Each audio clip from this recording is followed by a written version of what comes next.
hour with lights and siren both activated. The car driver is stopped with the motor running, windows up, air conditioning fan on, listening to music, and is checking to the left for traffic. The driver has no hearing impairment. Note that the first group of traffic cones are 50 feet from the car, and the following groups are placed at 150-foot intervals. At what distance do you think the driver will hear the ambulance siren? A. Less than 50 feet. B. From 50 to 150 feet. C. From 150 to 300 feet. D. From 300 to 450 feet. E. From 450 to 600 feet. F.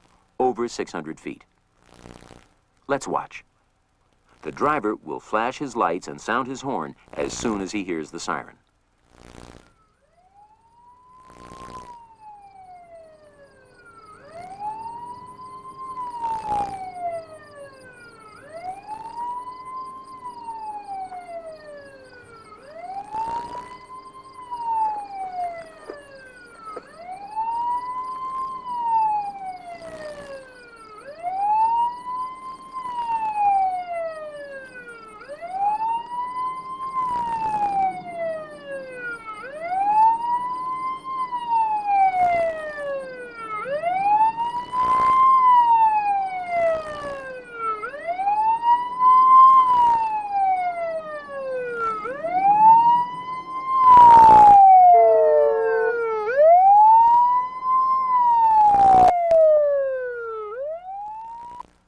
As you can see, the correct answer is C, from 150 to 300 feet.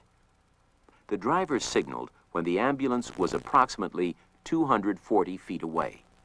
Of course, this distance will vary depending on many factors, including the music selection and volume, the type of vehicle, wind and other weather conditions, and most especially, how attentive the driver is to the driving task. Approximately how many feet do you think will be required to stop an average ambulance at 30 miles per hour in ideal conditions? A. More than 100 feet. B. More than 125 feet. C. More than 150 feet. D. More than 200 feet. The answer is B. More than 125 feet. This means the ambulance operator could stop before hitting the car if that driver pulled forward and then stopped once he realized the emergency vehicle was approaching. This assumes the operator spotted the potential hazard in time and took appropriate action. Of course, your total stopping distance can also increase dramatically depending on such factors as your perception distance, reaction distance, and braking distance, as well as the actual weight of your specific vehicle, the condition of your brakes and tires, weather conditions, and the type of road surface. In the first demonstration, the ambulance was traveling at 30 miles per hour. If the speed is increased to 55 miles per hour, what happens to the distance before the car driver hears the siren? A. The distance increases. B. The distance decreases. C. The distance stays the same. Let's watch. Again, the driver will flash his lights and sound his horn as soon as he hears the siren.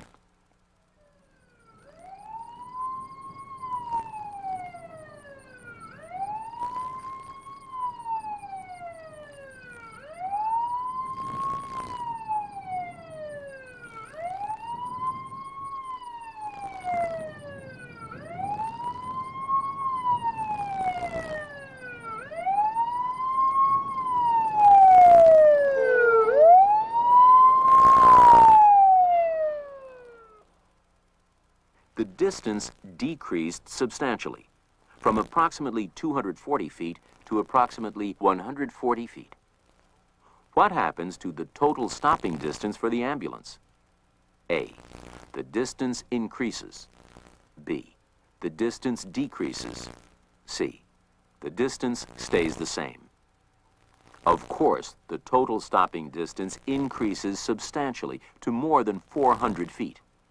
Not only is stopping out of the question, but also the operator might not be able to steer around the problem even if he were prepared. The ambulance operator would have difficulty avoiding a collision. stop video.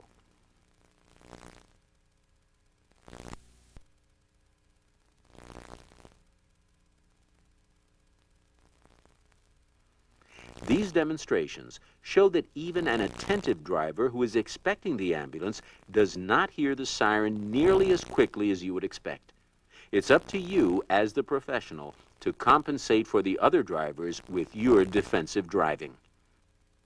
Think about positioning your ambulance where it will be most visible. For example, by driving to the left side of your lane, oncoming traffic and drivers ahead will get a better view of you. This also cues the drivers ahead about which way to pull over when yielding the right-of-way. At the same time, try to maintain a cushion of safety around your ambulance, even when driving in an emergency. Other drivers should be yielding to you. However, avoid getting too close to a vehicle ahead before the driver moves aside. The closer you get, the more difficult it is for the driver to recognize your ambulance in his or her rearview mirror. Once the driver in front sees you, he or she may brake abruptly before pulling over. Maintain your following distance until the vehicle ahead yields to you. Also, be aware of aggressive drivers who may want to draft behind your ambulance. If you have a persistent tailgater, have your dispatcher notify the police if you feel it is necessary. And keep a lookout for friends or family of the patient who, distraught by the situation, may unintentionally place ambulance operators and themselves in a hazardous situation by tailgating. After yielding to your ambulance, other drivers may pull right back onto the roadway, right into the path of the family member's car. Before leaving an emergency site, advise all concerned where you are taking the patient and explain the danger of their following directly behind you. In certain circumstances, there can be 2 or more emergency vehicles traveling together, sometimes a police escort, sometimes a fire vehicle, or in this case, a paramedic vehicle. Anytime 2 or more emergency vehicles are traveling together, the operator of the second vehicle must stay alert for other drivers who may not expect multiple emergency vehicles following one another. After yielding to the lead vehicle, they may pull right in front of the second vehicle. For this reason, the drivers of the following units must be especially alert for unexpected pullouts. As the operator approaches this intersection with a red light, he reduces his speed and is prepared to stop at the intersection and proceed slowly, advancing lane by lane as he makes sure each vehicle is stopped. This ambulance is equipped with an in-vehicle system that can control the traffic light, and it is activated. However, the operator cannot assume the control device will work, nor can he assume all traffic will stop.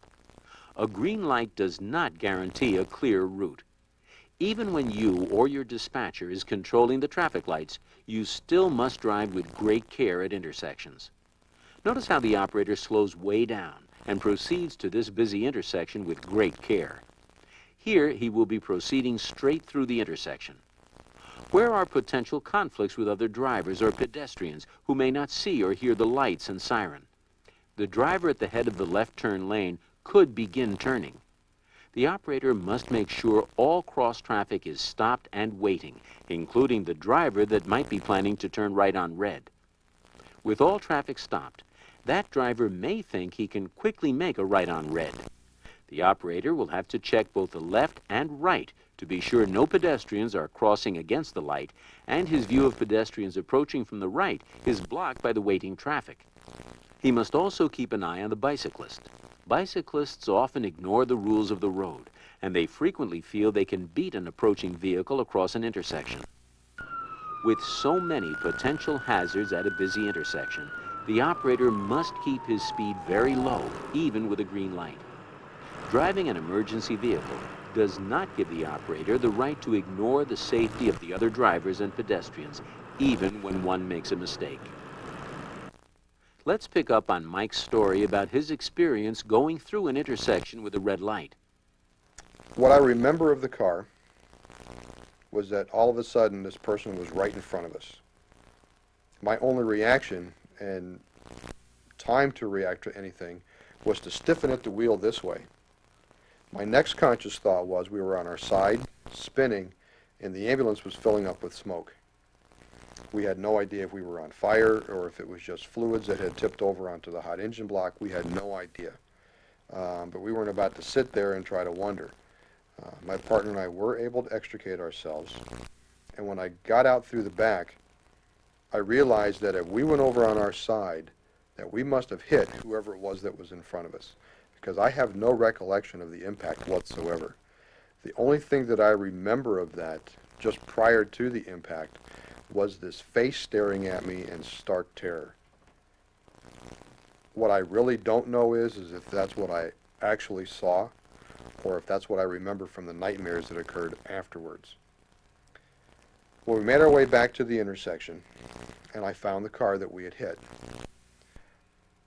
The windshield was intact, the rear window was intact, but all 4 side windows from the doors were broken out. And I was in all 4 windows, and I could not find anyone in the car. The driver's compartment itself was pretty much intact. The steering wheel was not deformed. There was no damage to the windshield. The only thing that I could find that was out of place was the driver's seat was lifted about 3 inches on the outside portion of the seat, and I couldn't find the driver. So I figured they must have extricated themselves, and I would find them walking around the people that were starting to gather because of the accident. Well, I'm looking around, and I heard a scream. I looked in the direction of the scream, and there's a woman holding her hand over her mouth and pointing, and 7 feet away from the car in the shadows was the body of the driver laying face down. Well, my partner and I immediately began what we could do in the way of resuscitation. It seemed like forever before any kind of help came to us to relieve us. Both of us had received injuries from the accident as well. And in the middle of all this, as help finally got to us, one of the firefighters from the first engine company that came in happened to be walking past the car, going back to the engine for equipment. Looked in the window and saw a foot dangling from the wreckage of the back seat. And he just turned around, and it was like there was only 2 people left in the world, him and me. He said, "There's a kid in this car." And everybody just got up from what they were doing with the driver of this car, and just everybody went to the car itself. It took them 45 minutes to cut a 6-year-old little girl out of the back seat, because the way we had struck the car, the wreckage had wrapped right around her. When I had first gotten to the car, she was balled up within that wreckage. Somehow or another, she was able to work her foot underneath, and when this firefighter happened to walk by, and he wasn't the first person to go to the car and to look. There were at least a half a dozen other people that inspected that vehicle as well when they first arrived on the scene. So by the grace of God, we were able to find her, or he found her, and she was able to be freed from the wreckage. She was taken to the trauma center in the city and endured 2 operations, one for a ruptured spleen and one for a lacerated liver. She's doing wonderfully. She's made out very well. Unfortunately, the 21-year-old driver died of her injuries from being ejected from the vehicle because she wasn't wearing a seatbelt. Now, that's not to take any responsibility away from me. She died of massive head and chest injuries and actually had a torn aorta when the autopsy was done to find out the exact cause of death. We were finally removed from the scene, taken to a hospital ourselves for our own injuries to be tended to. It's clear that an intersection with a red light poses a very significant hazard, requiring the operator to stop before entering the intersection. But what if the light is green, and the green light has been on for a while, often referred to as a stale green light? Allow your ambulance to slow by placing your foot over the brake, and be ready to stop if the light changes.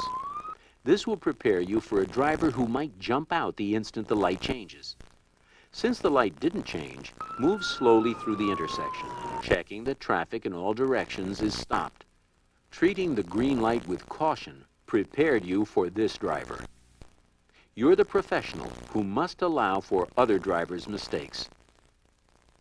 The emergency sight itself can also be hazardous.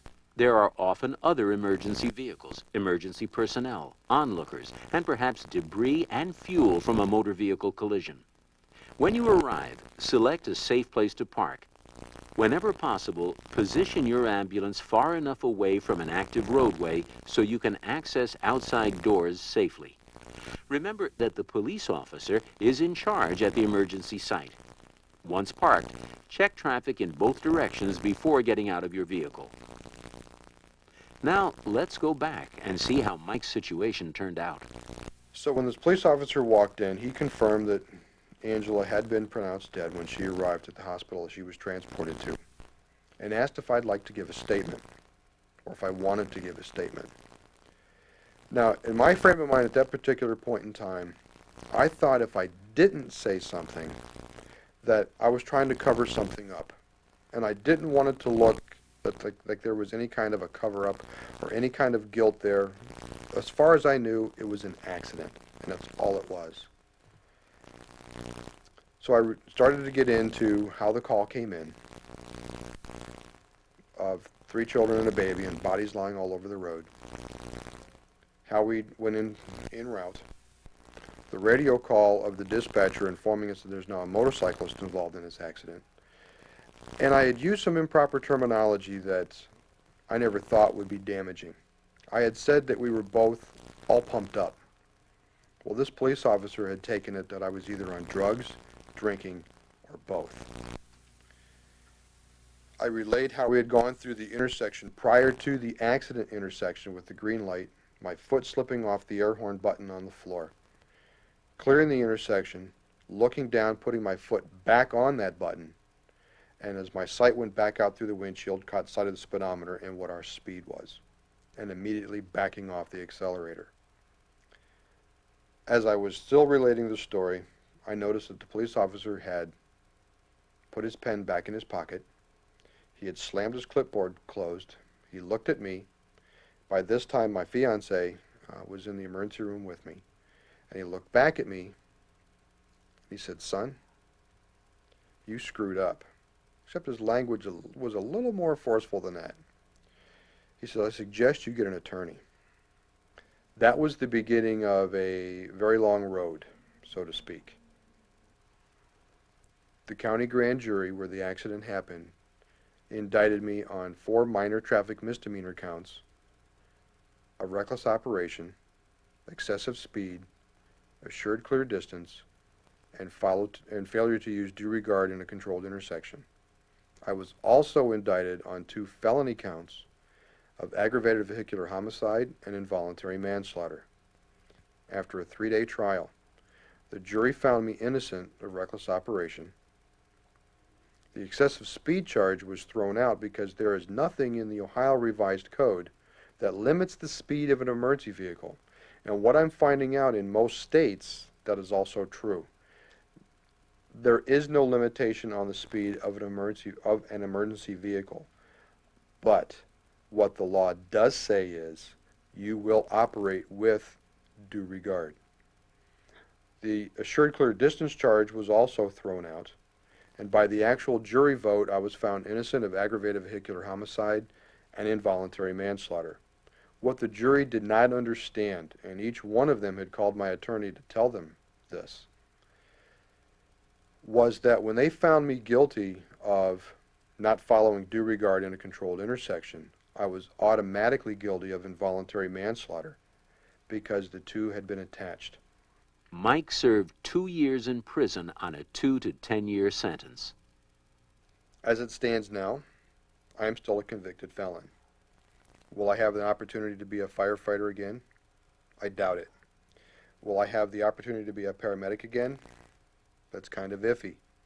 Even though the state EMS board has basically told me, as far as they are concerned, that involuntary manslaughter is not a reason to preclude someone from being a paramedic in the state of Ohio, I still have to get through the mental block up here that while in the commission of my duties as a paramedic, I took a life.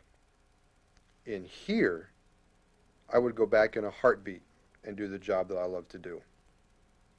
Trying to get past the mental block has been something else.